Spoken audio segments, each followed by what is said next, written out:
Hier, mardi 24 novembre 2020, lors de son allocution télévisée, Emmanuel Macron, notre Jupiter national, a évoqué la possibilité de rendre plus contraignant l'isolement des personnes infectées par le Covid-19, avec, en cas de non-respect de cet isolement, une amende à la clé.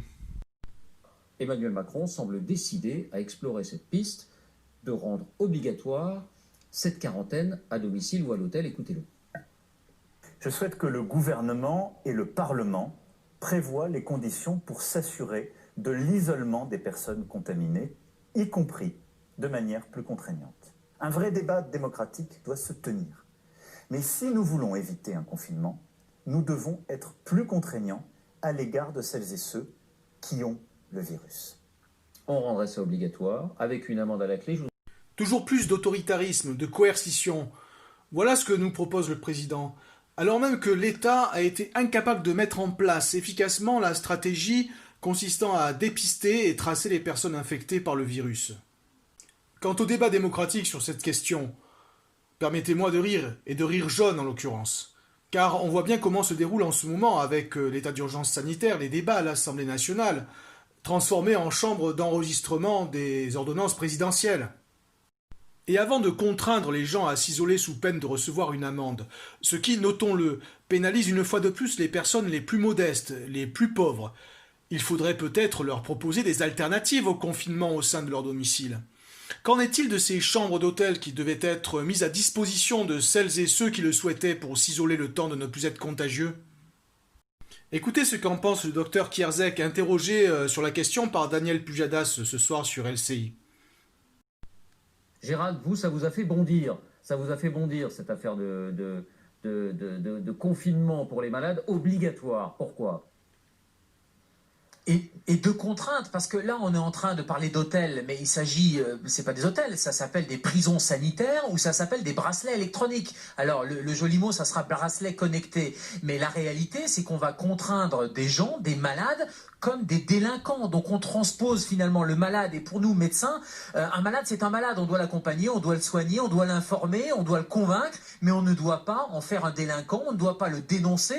Donc on voit bien qu'on glisserait en termes de liberté sur quelque chose qui ne s'est jamais vu en médecine. Il y a uniquement dans les soins psychiatriques, quand quelqu'un est dangereux pour lui ou pour autrui, on peut le contraindre à l'hospitalisation. Mais pour une maladie infectieuse, Eric Combe le disait, même pour la tuberculose, on ne le fait pas. Et c'est souhaitable de ne pas le faire. Donc ces prisons sanitaires, évidemment, ça ne servirait à rien. Ça serait un glissement de faire du malade un délinquant. Et la troisième chose, c'est que depuis des années, on défend le concept de consentement aux soins, avec la liberté, le droit des patients de ne pas être discriminés. Prenez l'exemple des séropositifs au VIH. Depuis des années, on dit il ne faut plus qu'ils soient discriminés, il ne faut plus les pointer du doigt. Et là, qu'est-ce qu'on fait pour le Covid? On serait en train de balayer tout ça, ce droit fondamental des patients, pour en faire des délinquants, pour en faire des malades qu'on va stigmatiser. Donc c'est extrêmement dangereux. Gérald, c'est pas un cas de force majeure.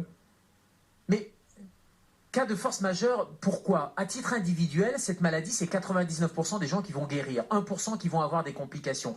Tester, tracer, isoler. On a été incapable de tester et de tracer. Et donc, on va faire reposer la seule responsabilité, où on va culpabiliser les patients en disant « c'est de votre faute » et donc on va vous mettre en prison sanitaire parce qu'on a été incapable de tester et tracer.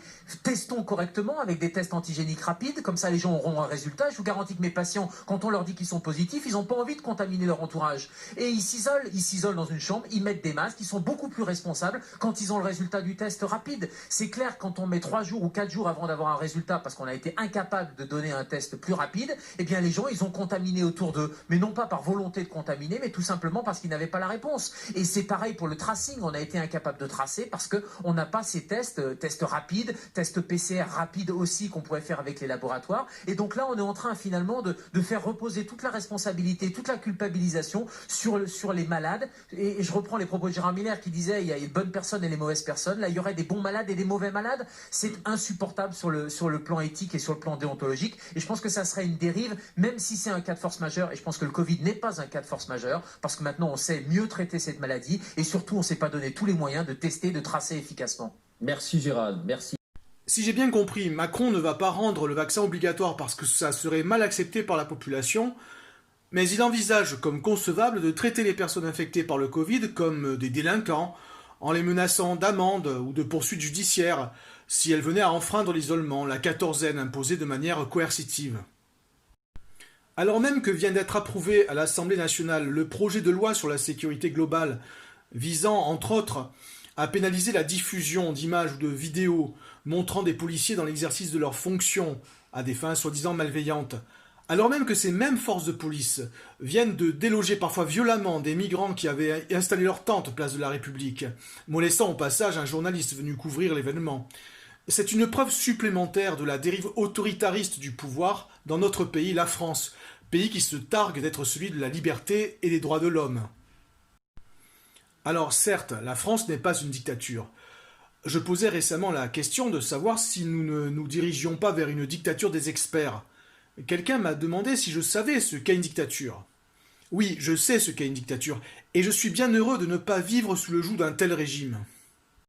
Et c'est bien pour éviter une telle dérive vers un régime autoritaire, voire totalitaire, que nous devons rester vigilants et dénoncer tout ce qui pourrait nous éloigner petit à petit, subrepticement, des valeurs de liberté, d'égalité et de fraternité qui sont celles de notre République.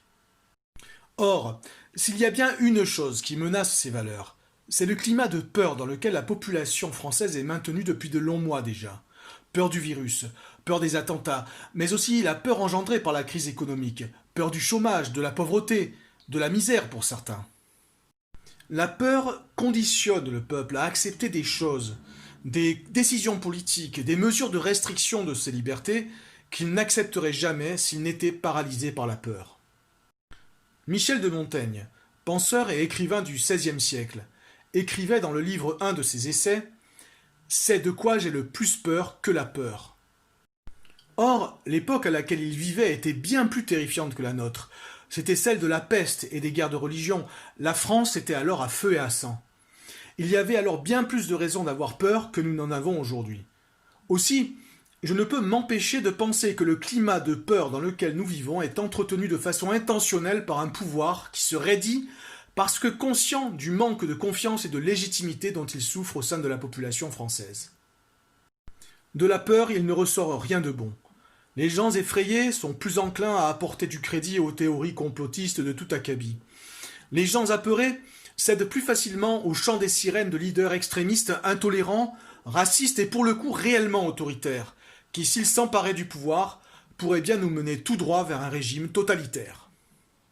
C'est la raison pour laquelle nous ne devons pas céder à la peur. C'est pourquoi, en ces temps troubles et incertains, nous devons plus que jamais rester vigilants à l'affût de tout ce qui pourrait mettre en péril durablement nos libertés et les valeurs démocratiques auxquelles nous sommes tant attachés.